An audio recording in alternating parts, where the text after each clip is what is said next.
नमस्कार. प्रुडंट मीडियाच्या गजाली ह्या कार्यक्रमात आपणा सर्वांचं स्वागत आहे. आज आपल्यासमोर आहेत डॉक्टर दत्तप्रसाद दाभोळकर, लेखक, शास्त्रज्ञ, विचारवंत म्हणून संबंध महाराष्ट्राला ते परिचित आहे. सर, तुमच्या या कार्यक्रमात मी स्वागत करतो. नमस्कार. सर, तुम्ही अनेक लिखाण केलेलं आहे, अनेक पुस्तकं लिहिलेली आहेत आणि अगदी तुमची सुरुवातीची पुस्तकं जी आहेत की चला विज्ञान युगात जगूया आणि विज्ञानेश्वरी, जे लहान मुलांसाठी तुम्ही लिहिले. आपण सगळेजण विज्ञानाची साधनं आजूबाजूला आहेत आपल्या, आपण वापरतो आहोत आणि हे असताना नेमकं विज्ञान युगात जगायचं म्हणजे नक्की काय? नाही, तुम्ही चांगला प्रश्न विचारला आहे की तुम्हाला विज्ञान युगात जगायचे आणि विज्ञानेश्वरी ही प्रथम माझी लेखमालेच्या स्वरूपात माणूस साप्ताहिकातून प्रसिद्ध झाली आणि त्यानंतर राजहंसने विज्ञानेश्वरी आणि तुम्हाला विज्ञान युगात जगायचं आहे ही 2 पुस्तकं प्रसिद्ध केली. त्याच्या 7-8 आवृत्त्याही निघाल्या. पण ते लिहिण्यामागचं आणि त्याचं नाव देण्यामागची जी भूमिका होती, ज्ञानेश्वरांनी ज्ञानेश्वरी लिहिली आणि त्यांनी गीतेतलं विज्ञान प्रासादिक, सरळ, सुंदर भाषेत जनसामान्यांच्या जवळ पोचवलं. त्याप्रमाणे आजचं जे विज्ञान आहे ते लोकांना वाचावंसं वाटेल, आवडेल आणि समजेल अशा भाषेत त्यांच्यासमोर गेलं पाहिजे, म्हणून विज्ञानेश्वरी हे पुस्तक लिहिलं गेलं. ते राजहंसने प्रसिद्ध केलं आणि या पुस्तकाची एक वेगळी महत्त्वाची गोष्ट म्हणजे भारतीय ज्ञानपीठने भारतीय भाषेतून विज्ञानावर झालेल्या लिखाणातलं सर्वात चांगलं पुस्तक म्हणून त्यांच्या वैज्ञानिक गल्पमालेत त्याचं भाषांतर करून ते पहिलं पुस्तक म्हणून प्रसिद्ध केलं. आता आपल्याला विज्ञान युगात जगायचे म्हटल्यावर विज्ञान म्हणजे काय हे समजावून घेतलं पाहिजे. आणि विज्ञान ही संकल्पना काय आहे की आपल्या भोवतालच्या ज्या घटना किंवा रचना असतात, आपल्या भोवतालच्या घटना किंवा रचना ज्या नैसर्गिक किंवा मानवनिर्मित असतील, त्यात लपलेल्या किंवा लपवलेल्या अशा शक्तिस्थानं आणि मर्मस्थानं असतात, म्हणजे ज्याला आपण हिडन अजेंडा म्हणतो. तो आपल्याला जर शोधता आला तर त्या घटना समाजाला अधिक उपयोगी येतील अशा आपण करू शकतो.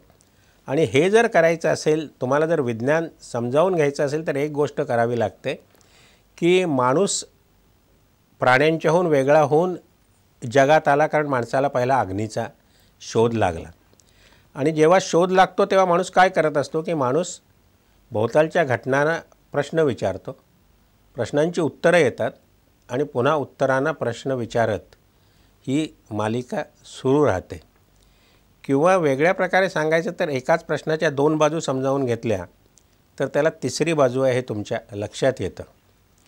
किंवा अधिक सोप्या भाषेत सांगायचं तर आपल्याकडे विज्ञान चुकीच्या पद्धतीने शिकवलं जातं असं अनेकांना आज वाटतं, मलाही वाटतं. कारण आपली मुलं छोट्या प्रश्नांचा विचार करत नाहीत. आपण जर विचारलं की आग लागली तर काय कराल, तर मुलं सांगतील की आगीवर पाणी टाकू. हे खेड्यातला माणूसही सांगेल, शिकलेला माणूसही सांगेल. हे प्रश्नाचं उत्तर झालं. उत्तराला प्रश्न असा असेल की पाण्यामुळे आग का विझते. पाण्यामुळे आग का विझते याला 5-6 वैज्ञानिक कारणं आहेत.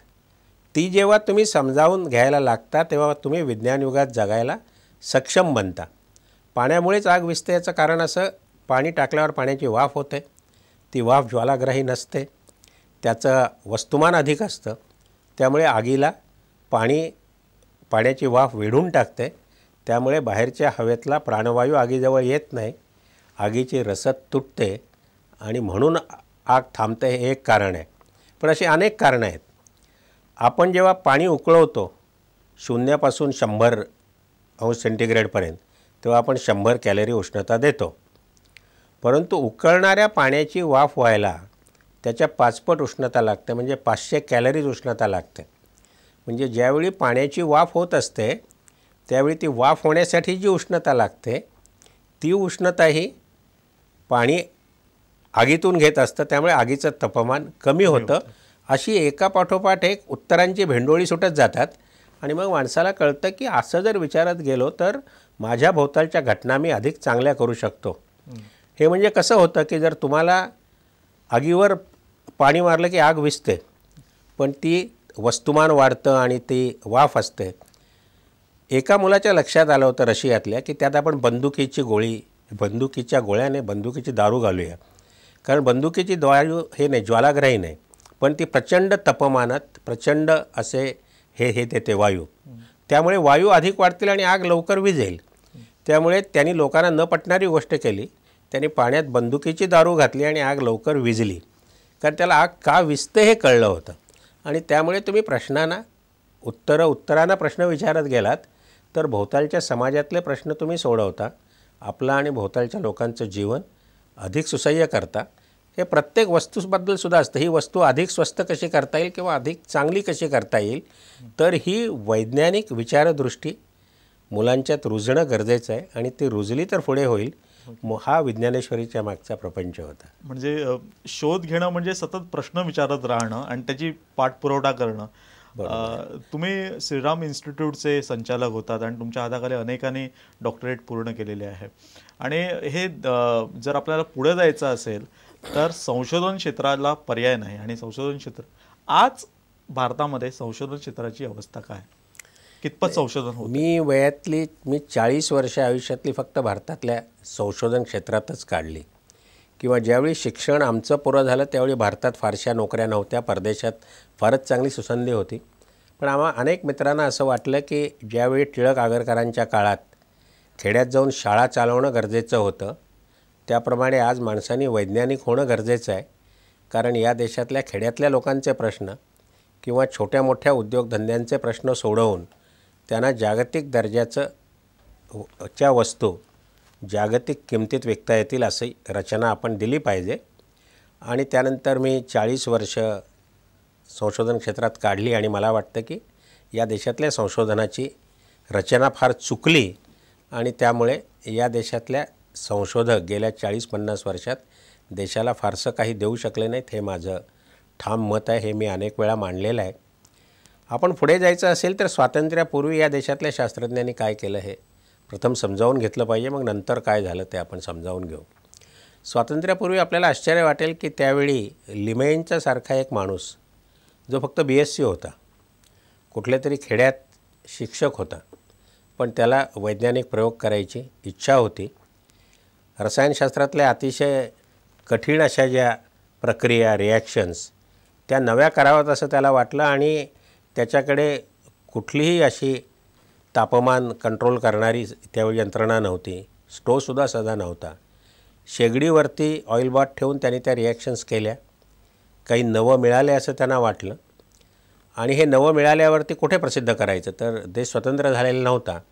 त्यामुळे इंग्रजांच्यावर त्यांचा राग होता, त्यामुळे ते इंग्रजीत करायचं नाही असं त्यांनी ठरवलं. त्यांनी संस्कृतमध्ये स्वतःचं रसायनम म्हणून एक सुरू केलं पाक्षिक, त्यात त्यांनी ते प्रसिद्ध केलं. ते एवढं तोलामोलाचं होतं की जर्मन लोकांनी ते जर्मनीत भाषांतर केलं. नंतर ते इंग्रजीत आलं, केमिकल ॲब्स्ट्रॅक्टला गेलं आणि ऑर्गॅनिक केमिस्ट्रीतल्या ज्या 100 रिॲक्शन आहेत त्यात गोगटेज रिॲक्शन आणि लिमेज रिॲक्शन म्हणून आहे. म्हणजे या लोकांनी एवढ्या ताकदीने कामं केली होती. स्वातंत्र्यानंतर हे झालं नाही. याचं कारण स्वातंत्र्यानंतर आपल्या देशातल्या संशोधन क्षेत्राची आपण जी रचना केली ती समजावून घेतली पाहिजे. आपण जवळजवळ त्यावेळी 50 राष्ट्रीय प्रयोगशाळा ज्यांना आपण council of scientific and industrial research म्हणतो CSIR त्यांच्या हाताखाली स्थापन केल्या. त्यांचा संपूर्ण आढावा घेण्यासाठी सरकारने जी आबिद हुसेन कमिटी नेमली होती त्यांचा जो अहवाल आहे त्यात त्यांनी असं म्हटलं आहे की after independence in India science have perished and scientist have flourished. आणि हे झालं याचं कारण असं आहे की तुम्ही शास्त्रज्ञांना पहिल्या दिवसापासून ॲश्युअर्ड इन्कम द्यायला लागलात. म्हणजे from the first day he can take a pension till he retires.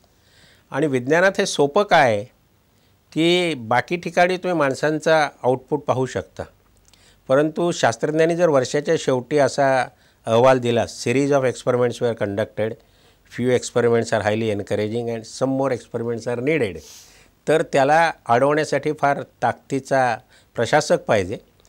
किंवा तो जर इंडस्ट्रियल रिसर्च करत असेल, council of scientific and industrial research, तर त्याच्यावर ही जबाबदारी पाहिजे की तो वर्षात किती प्रॉडक्ट्स डेव्हलप केल्यास ती टेक्नॉलॉजी लोकांना विकून किती पैसे तुला इंडस्ट्रीकडे मिळाले, ती रचना आपण देऊ शकलो नाही. नंतर दुसरं आपलं जे संशोधन होतं ते आपलं संशोधन प्रामुख्याने जे झालं ते वेगवेगळ्या छोट्या मोठ्या उद्योगधंद्यात झालं. आणि त्यासाठी सरकारने एक फार चांगली योजना केली होती की तुम्ही संशोधनावर जेवढा खर्च कराल कुठलीही कंपनी, त्याच्या 150% त्यांना टॅक्स रिबेट मिळेल. त्यामुळे सरकारची कल्पना होती की ह्या वेगवेगळ्या हे आहेत छोट्या मोठे उद्योगधंदे ते स्वतःसाठी शास्त्रज्ञ वापरतील. पण झालं काय, त्याचवेळी आपल्या देशात एक परमिट राज्य होतं. म्हणजे येणारा कुठलाही उद्योगधंदा हा कुठल्या तरी नियमाने बांधलेला होता आणि त्याला कुठलं तरी संरक्षण होतं. एक उदाहरण द्यायचं तर हिंदुस्थानात जे पॉलिस्टर, नायलॉन किंवा ॲक्रिलिक फायबरचे निघाले, ज्याला आपण कृत्रिम धागे म्हणतो किंवा हे म्हणतो, ते कृत्रिम धागे बनवणाऱ्या JK सिंथेटिक्स होतं, निर्लॉन होतं, मोदी होता, आदर्श होते, हे सगळे काय करायचे, त्यांना एक लायसन्स मिळायचं. लायसन्स मिळालं की परदेशात जाऊन ॲब्सोल्यूट टेक्नॉलॉजी ते महाग किमतीत विकत आणले असे दाखवायचे आणि त्यांची कंपनी सुरू व्हायची, त्यांचे पैसे त्यातूनच भरून निघायचे. त्यानंतर ते संरक्षित बाजारपेठेत होते. त्यामुळे they were in a position to sell the inferior quality product at exorbitant cost. आणि तसं होत असताना त्यांना शास्त्रज्ञांची काही गरजच नव्हती. त्यांना शास्त्रज्ञ फक्त एवढ्यासाठी हवे होते. मी JK सिंथेटिक्सच्या पदमपत रिसर्च सेंटरचा प्रमुख होतो, तिथल्या संशोधन विभागाचा, की तुम्ही वर्षाला 10 कोटी खर्च केले तसं दाखवा, आम्हाला 15 कोटी रिबेट मिळेल, तुम्ही काही करू नका. अशी परिस्थिती निर्माण झाली.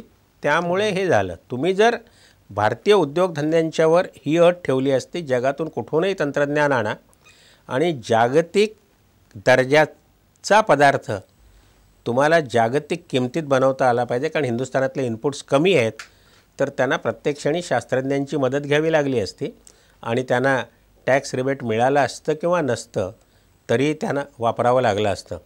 हे आपल्या सॉफ्टवेअर इंडस्ट्रीत झालं. सॉफ्टवेअर इंडस्ट्रीला आपण कुठलंही प्रोटेक्शन दिलं नाही आणि त्यांच्यावर कुठलीही अट घातली नाही आणि त्यामुळे जगाच्या बाजारात जाऊन ते स्वतःचे झेंडे अडकवू शकले. सर, मला पुढचा तुमचा प्रश्न विचारायचा आहे की तुम्ही माते नर्मदे हे बहुचर्चित पुस्तक आपल्या इंटेलेक्च्युअल्स जे आहेत त्या वर्गामध्ये एक मेधा पाटकर, बाबा आमटे यांचा दबदबा आहे आणि धरणग्रस्त वगैरे एक फॅशन झाली होती की काही असलं, आपण कुठेही जगत असलो तरी धरणग्रस्तांच्या बाजूने राहणं. तर माते नर्मदे ह्या पुस्तकामध्ये तुम्ही त्याच माणसांना, जे धरण विरोधी आहेत, त्या माणसांना अगदी पद्धतशीरपणे आरोपीच्या पिंजऱ्यात उभं केलं आणि कुठंही कंठाळी भाषा न वापरता अगदी शास्त्रीय भाषा वापरून तुम्ही त्यांना काही मूलभूत प्रश्न विचारले. तर ह्या सगळ्या वाटचालीकडे किंवा ह्या शोधाकडे तुम्ही कसे काय वळलात? नाही, माते नर्मदे हे पुस्तक जे लिहिलं ते मी नर्मदा प्रकल्प जेव्हा सुरू होता तेव्हा लिहिलं आणि नर्मदा प्रकल्प सुरू झाला तेव्हा परदेशातून त्याच्याविरुद्ध फार मोठी हाकाटी सुरू झाली. जवळजवळ जगभर 53 NGO स्थापन झाल्या होत्या, ज्याला आपण गैरसरकारी संस्था म्हणतो आणि त्या फक्त नर्मदा प्रकल्पाला विरोध करण्यासाठीच होत्या. आणि हिंदुस्थानात अतिशय ताकदीची माणसं ज्यांना आपण म्हणतो आणि जी प्रामाणिक आहेत, पारदर्शक आहेत, मेधा पाटकर असो, रजनी कोठारी असो, बाबा आमटे असो, सुंदरलाल बहुगुणा असो, तेही धरणाला विरोध करत होते. त्यामुळे हे काय आहे हे समजलं पाहिजे असं मला वाटलं. मी जरी एका संशोधन संस्थेचा प्रमुख होतो तरी मी काही काळ रजा घेतली, भारतभर हिंडलो, मी अनेकांना भेटलो आणि त्याच्यावर आधारित माझं पुस्तक माते नर्मदे प्रसिद्ध झालं. आता त्यात 2 गोष्टी असतात कोणत्याही प्रकल्पात. एक विस्थापितांचा प्रश्न हा कळीचा प्रश्न आहे, कारण विस्थापित हे आपले अतिशय पददलित असे भाऊ आहेत